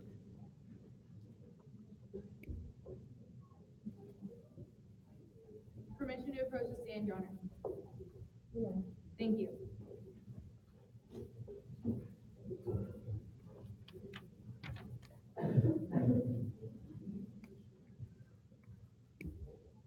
Good afternoon, Your Honor. My name is Cassie Brewer. I'm the attorney for the plaintiff today. And the issue proper for trial clearly states whether the prioritization of the adoption of the social label Latinx is consistent with the values and the goals of the Latino community found under Article 11. Specifically, whether or not the prioritization of this social label by community leaders and organizations is consistent Latino community. Your Honor, the defense is in high violation of subsection A, whether it is in the rational self-interest of the whole community.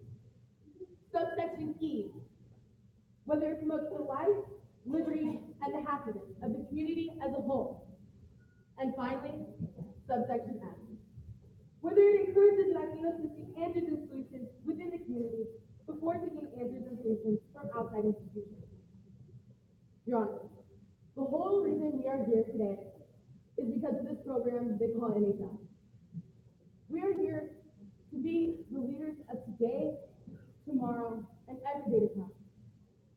And Your Honor, we are here to prioritize what needs to be prioritized, to set the definition of what our community is, to follow our values and goals, to implement them into our lives, to live a life so beautifully that its backbone is of our community. Your Honor, prioritizing this term, Latinx, this is going against our values and our goals. We are going against everything we would ever be taught. Everything that you taught us. Things that are in our lives that make it beautiful, that make it worth living. And Your Honor, that is not what our community is about. Prioritizing this term is not the answer to any of this. Thank you so much for your time.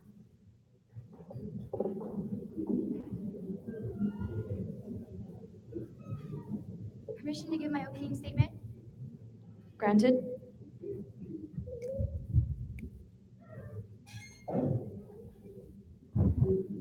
Hello, Your Honor. My name is Gabriella Hodge, and this is my expert witness, Eliana Robut. The issue proper for trial clearly states whether the prioritization of the adoption of the social label Latinx is consistent with the values and goals of the Latino community found under Article 11. Specifically, whether or not the prioritization of this social label by community leaders and organizations is consistent with the values and goals of the Latino community.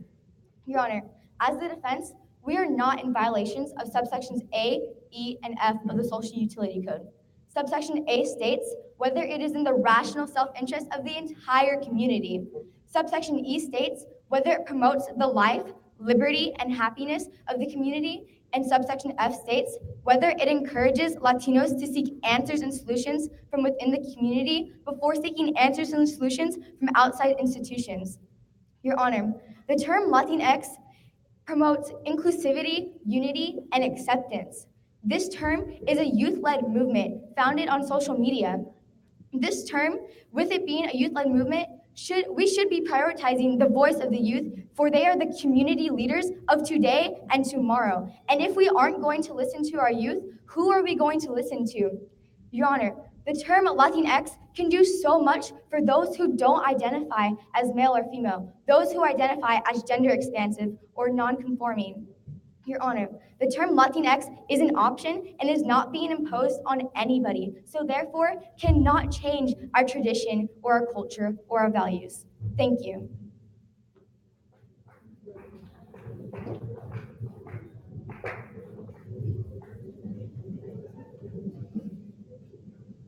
Permission for myself and my witness to approach the stand and give a direct examination. Granted. Thank you.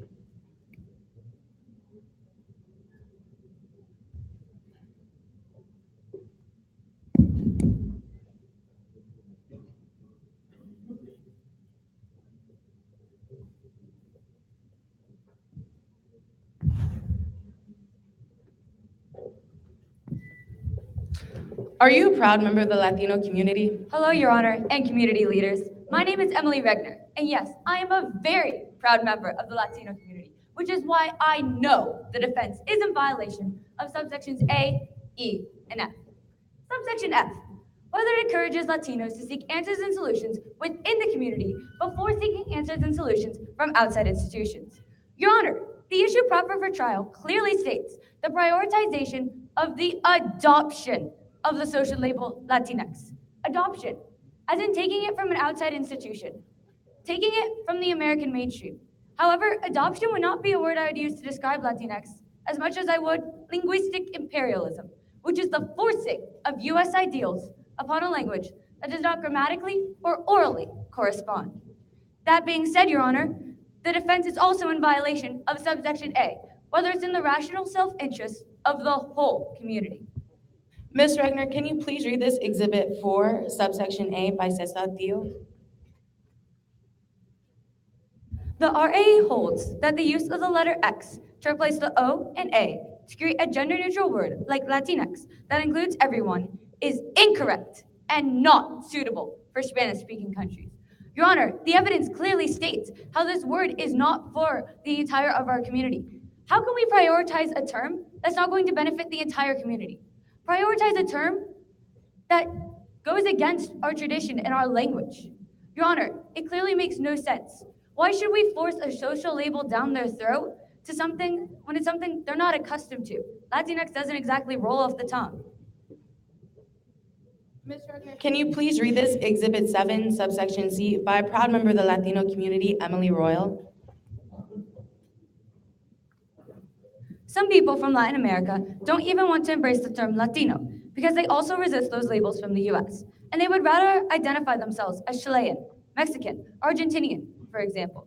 Your Honor, this clearly states how they don't want these labels. We cannot prioritize something that they do not want, nor do they need. It makes absolutely no sense. That being said, the defense is also in violation of subsection E, whether it promotes life, liberty, and happiness in the community as a whole. Your Honor, the definition of liberty, as submitted in our evidence, is freedom from interference and control. Your Honor, this gender neutrality was never an issue before. You know why? Because when Latino is used to address a group of people, I can address this as the Latino community, because it's used in a gender neutral way. Because we already have a solution within our community. Are we really liberating if we're prioritizing a term that's not from within our community, that they're forcing on us? Your Honor, it clearly makes no sense, and I believe I have clearly proven why the defense is in violation of subsections A, E, and F. Thank you. Thank you, Ms. Regner. Thank you for your time, Your Honor.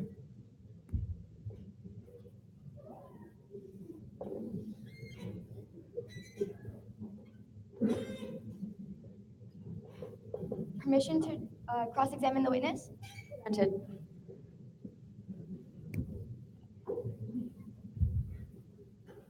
Are you a proud member of the Latino community? Of course I'm a proud member of the As Latino a proud member of the community, which is Latino why I know the community, defense do you is in think violation unity of is a subsection E. prioritization of our community? Of course it is. But So Your are you Honor, aware that the term Latinx is a term of unity? It is not, Your Honor. It is causing division within our How is community. it causing disruption. Because simply right now, we are arguing. We are causing people Do to you take sides. think Make that we can people solve who don't problems take sides without feeling they're discussing less this? Do you think that we can solve problems without discussing issues? I fail to see how this relates to the IPT, Your Honor. We are clearly discussing the prioritization of the term. Your Honor, we should not what be do you prioritizing consider the term. community leaders? We are all community leaders. So do you consider yourself a community leader? Of course. So as a community leader, would you say that this is a youth-led movement? It is, and it is a youth-led So if this is a movement, youth-led it is movement, important. shouldn't we prioritize the voice of the youth and make sure that they are heard in our community? But we should also prioritize the more pressing issues we have to address. Issues that affect Wouldn't our you entire say community, that we rather would than need to just be issues within our unified youth. to address these pressing issues? Your Honor, we are unified. We, as a Latino If community, those value that are not- inclusivity, if those acceptance, that are equality. not- we already have these values within our community. Why should we prioritize? Okay, thank you. when we If those already that have are it not within our community identifying already? with So we do gender not need to- binary, do you think that they should be included in our community? They are included in our community. Please elaborate. Though I clearly finished my question and the witness continued with her statement. Response? Yes, Your Honor. Clearly, she did not give my witness ample enough time to respond. Therefore, she was not able to convey her point to the full of her potential. Sustained. Thank you. Thank you. So if this is a youth-led movement, should we prioritize the voice of our youth?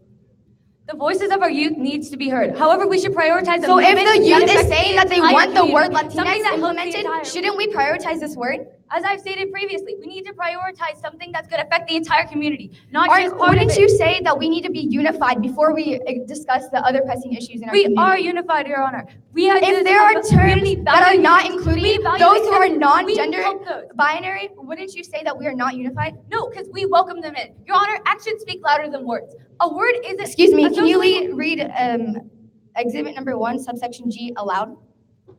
If people don't identify on the gender binary, why not include them? Moreno asks. This is another term which moves the identity conversation forward. It promotes fairness and inclusivity, which I think is a good thing.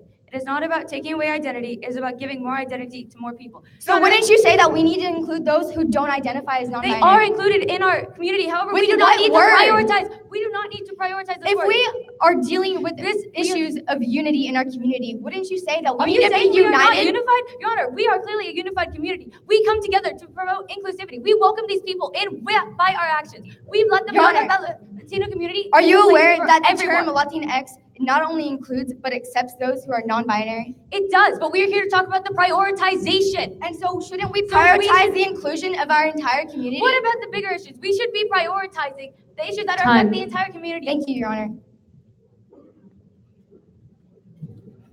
Your Honor, permission to give a redirect examination of my witness. Permission granted. Thank you.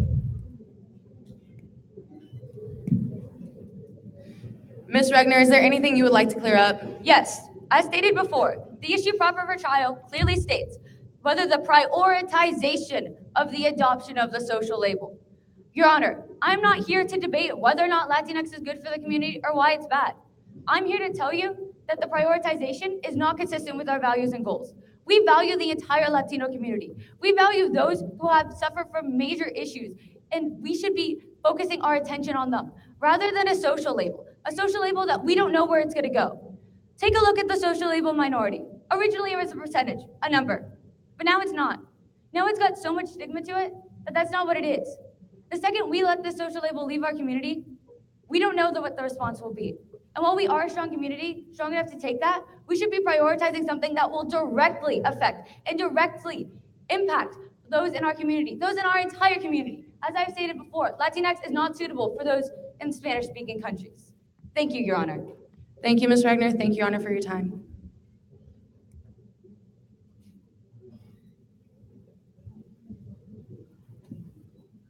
Permission to recross-examine the witness? Permission granted.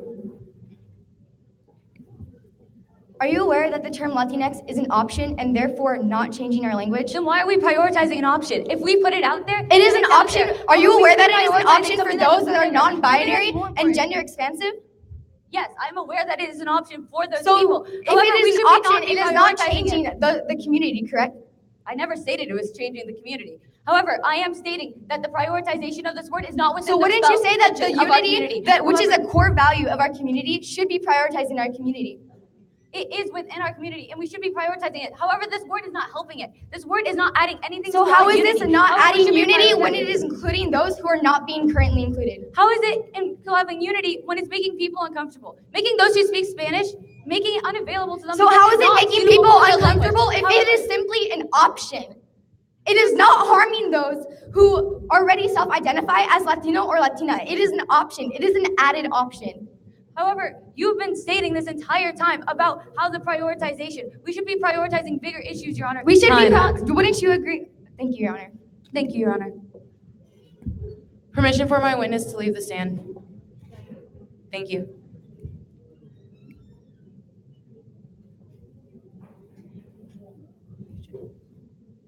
Permission to direct examine my witness? Granted.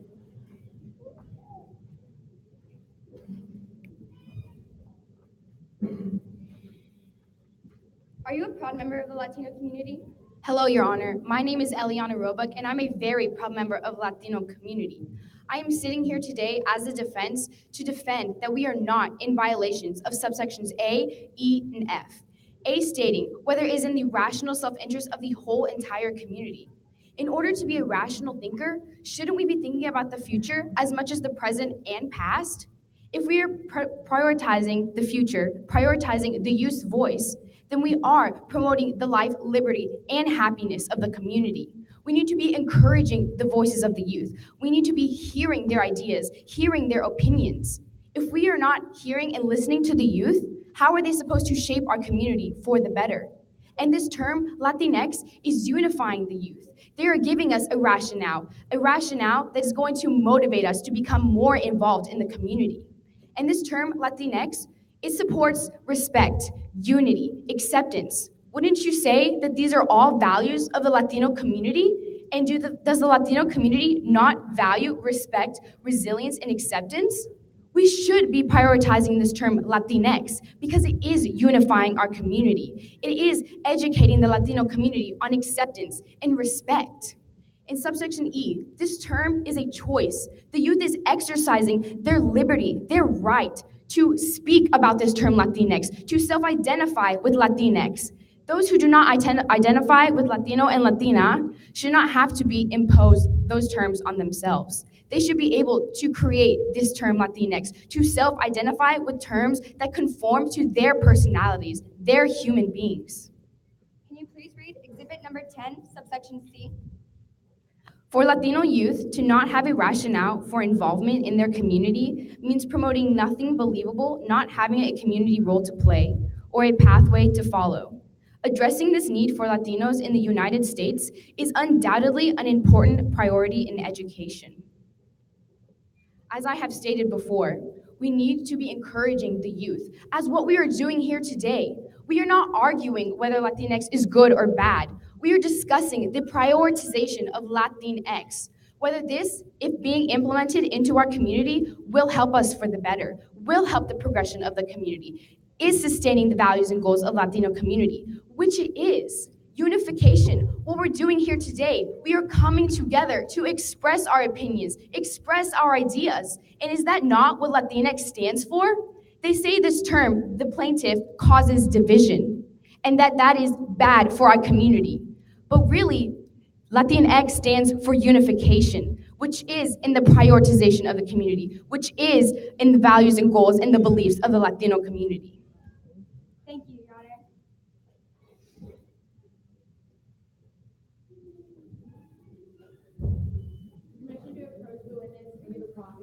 Please. Granted. Thank you.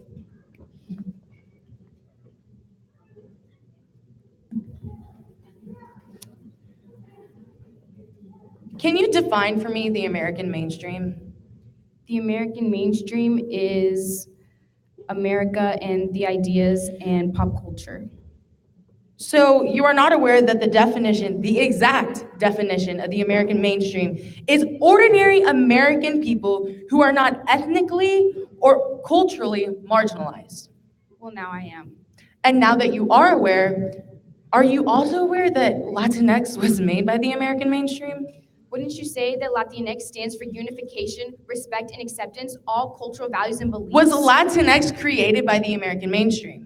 I believe that Latinx was made by people who agree with our community values and beliefs, which who is to say if they are not members of our community, if they believe in the same goals and values of the Latino community? How can the American mainstream stand for those values and beliefs if, and I quote, they are not ethnically or culturally marginalized? What proof does the plaintiff have that the American mainstream If you would look in our this term evidence packet, Latinx? ma'am, you would know that. Did you look in the evidence packet? Can you please refer to the statement that you are inquiring about? Your Honor, do I have permission to bring out an evidence packet? Thank you.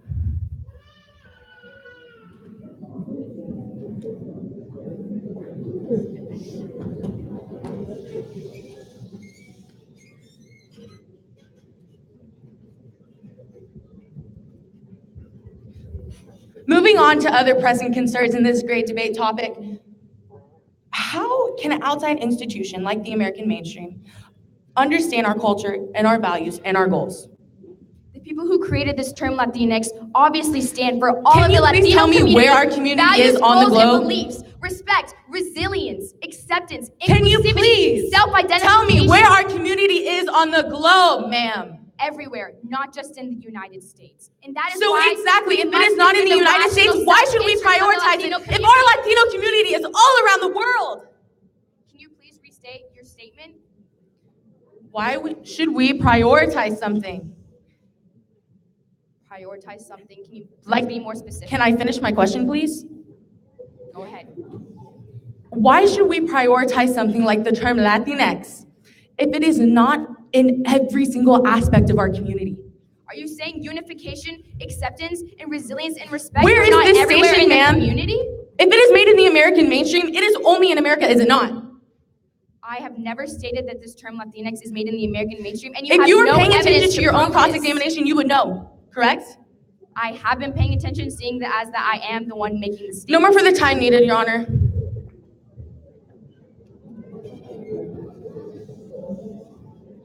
Audience, please quiet down for the remainder of the round.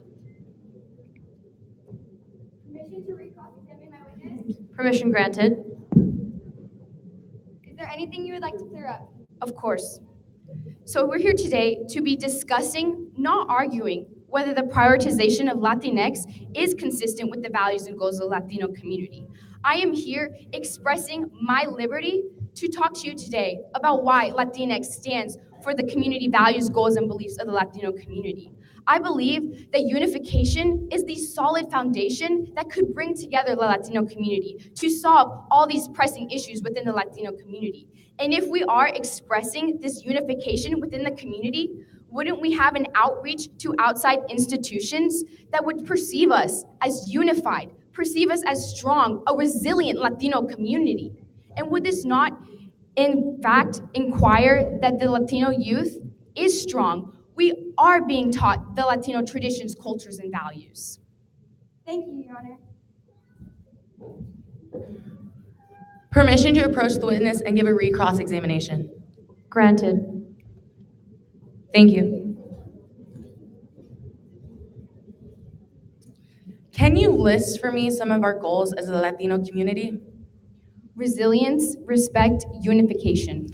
And how can a term like Latinx achieve those goals?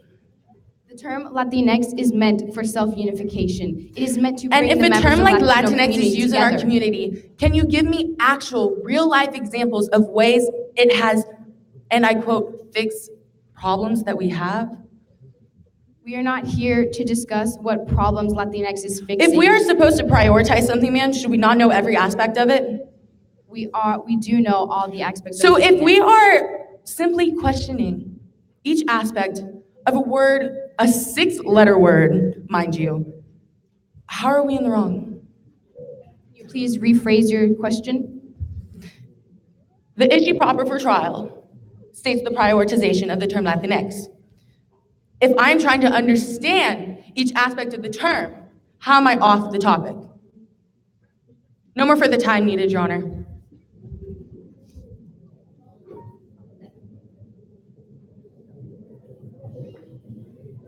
Permission for my witness to leave the stand?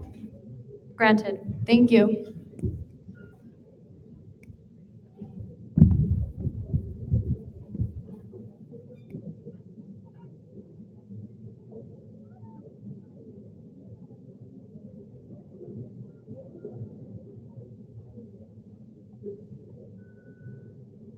There's now 1 minute to prepare for closing argument.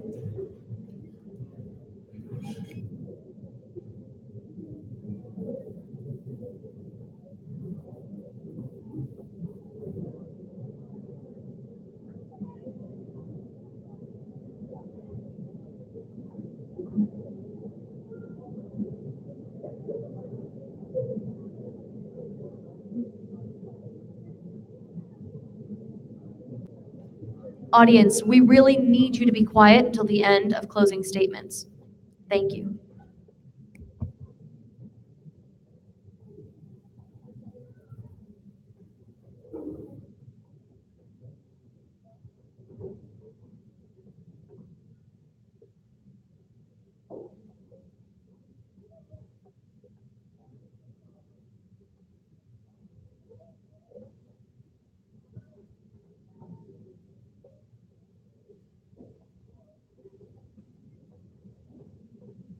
The plaintiff now has 2 minutes to deliver their closing argument.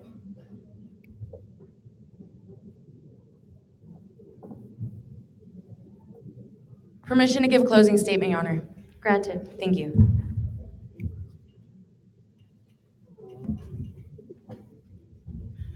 Your Honor, throughout this trial, my witness and I have proved time and time again how the defense is in clear violation of subsection A, E, and F. And as myself knowing, as my witness knowing, as y'all knowing, the social utility code by heart, implementing it into our lives, we know deep down that Latinx goes against, if not all, especially A, E, and F. Your Honor, the only reason that we are here is to uphold the burden of proof. And that's what we're doing. That's what we fulfilled through this trial.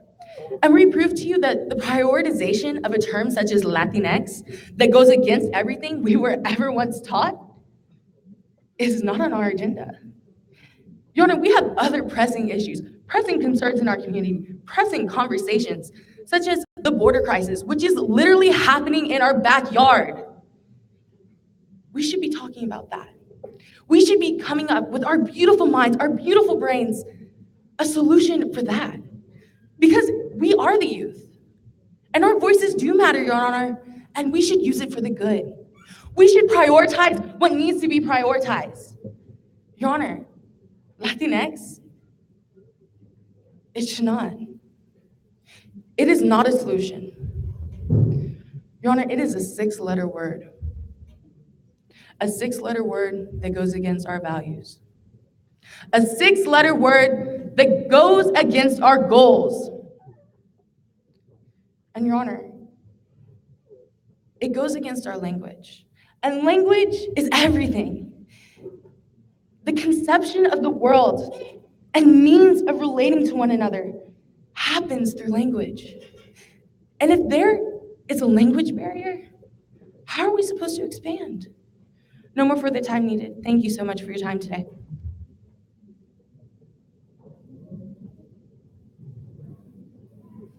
Permission to give my closing statement? Granted, you have 3 minutes. Your Honor, my expert witness and I have proven to you today that we are not in violations of subsections A, E, and F of the Social Utility Code. The term Latinx amplifies and promotes and unifies Latino community work. It was created by the youth. It is a youth-led movement. And shouldn't the voices of our youth be heard? This six-letter word, the simple six-letter word that was created by our youth, they are promoting this because they want this to be prioritized. They want this word to be a priority of our community because they believe in the cultural value of unification. How can we tackle the other pressing issues in our community if we are not unified under one umbrella term? The term Latinx is an option and includes everybody. It is not changing our language, but rather adding a word. This is adding a new tradition into our culture, which leaves the youth's mark in our community. The term Latinx showcases the idea of acceptance and welcoming, and it will strengthen our international reach, which is also a priority in our Latino community. Your Honor, the term Latinx is accepting. It is including those who are non-conforming, who are gender expansive and non-binary. With this, it includes everybody in our community, and the term Latino, it is gender neutral when it is plural, but when you are addressing an individual, Latino implies that you are a male. The term Latinx is an umbrella term that is used for everybody, so it includes everybody, unifying everybody under one word. Thank you.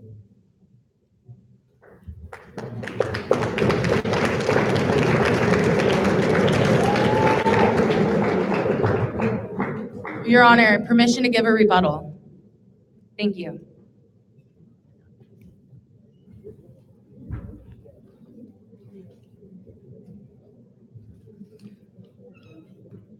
Your Honor, like I said before, my witness and I have upheld the burden of proof. We have been the leaders of today, tomorrow, and every day to come. And quite frankly, Your Honor, there are other pressing issues, pressing conversations that need to be had for other things that are going on in our community. This is simply a buzzword, a trend, a hashtag that fails to address the real problems, the real concerns, the real world pressing issues in our community. Your Honor, this word is not what we stand for.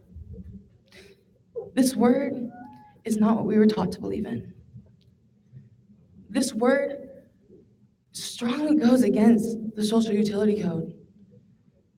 And prioritizing it, what does that say for us?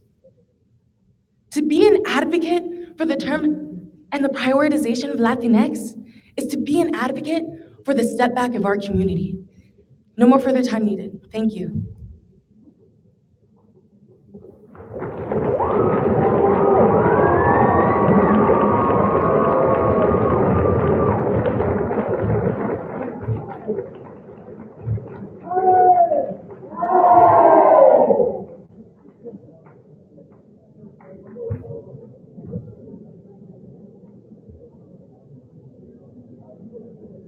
One more round of applause for our mock trial finalists.